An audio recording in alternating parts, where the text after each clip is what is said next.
Welcome back. You want to rent a property, and the landlord very much wants to rent it to you. In some countries like the US, for example, he's often asking for the first month, last month, and a security deposit of 1 month in advance. Many excellent tenants can't afford 3 months in advance. And in this economy, landlords will have to determine whether they want the tenant badly enough to drop the security deposit. In other countries, the law only permits the landlord to take up to 4 weeks as a bond. This gives much more protection to the tenants. In the event of a dispute at the end of the tenancy tribunal makes the ultimate decision about the monies on behalf of the tenant and the landlord. For tenants who live in countries without this legal protection, security deposits or bonds have often been a bone of contention between landlord and tenant. Frequently, landlords take the security deposit and they use it.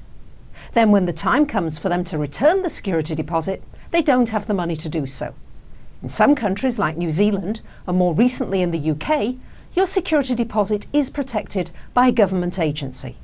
It's not held by your landlord, but in a third-party location. But for those of my clients who live in countries where security deposits are not protected by law, I tell them to ask their landlord to put their security deposit into a savings account that bears interest, and that the interest would be paid to them either every 3 months, 6 months, or annually. One woman from the US had given a security deposit to her landlord, and when the time came for her to move, the landlord was all out of money and he didn't want to pay her. She'd left the house in spotless condition.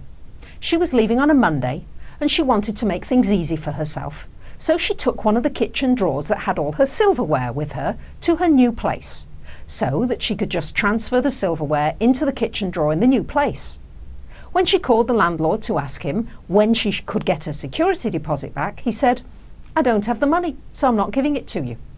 She said, "Well, that's a shame, because I've got one of your kitchen drawers, and I'm not giving it to you until I get my security deposit back."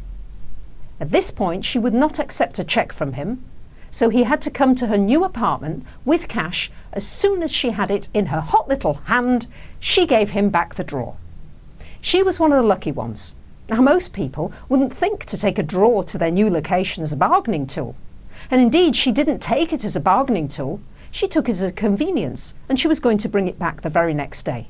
But her apartment had already been rented out to new people, which is why she called the landlord in the first place. Now, I'm going to move on to a very important area, which is renter's insurance. No matter how careful you are, the unexpected can happen. Things get damaged. Homes get broken into and areas can get flooded. Now, none of this is your fault, but that doesn't mean you will not have to pay to fix things. And that's why tenants' home insurance contents is so important. This does not cover the structure of the building.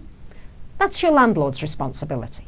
What this does cover is anything and everything that you would have to replace if they were damaged or stolen. You might be better off taking the kind of insurance that has replacement value.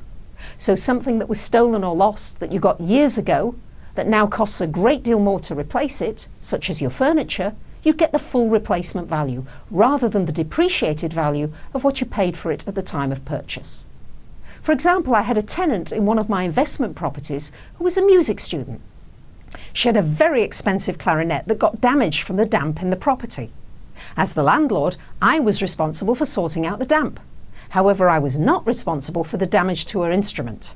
So I had the damp repairs done, and she had to spend the money on fixing her clarinet as she didn't have contents insurance. When you're ready to vacate the property, your landlord may want to show it to prospective tenants. So there needs to be a clear understanding when you will allow people to come into the property. Most landlords and agents will want to show the property first thing in the morning or early evening.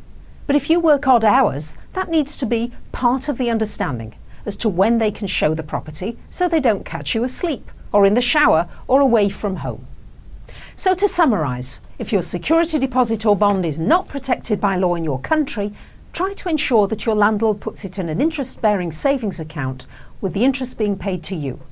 Make sure you have adequate insurance for your belongings. I had a letter from Jane S. from last week's show. She writes, "I found a wonderful property to buy in a great location at a bargain basement price, but it's already got tenants in it. Would you recommend I look for a different deal, or should I go ahead with this one?" Well, thank you for your letter. Although I've had horrendous experiences with properties that were already tenanted, I'm not going to say an unqualified no, don't take the deal. What I would say is that I might be willing to buy the property if the tenant who is living there signs a new lease with me and goes through the same vetting process that any new tenant would have to go through. In next week's show, we'll take a look at the intermediary between the tenant and landlord and the purchaser and seller, namely the real estate agents. See you next week.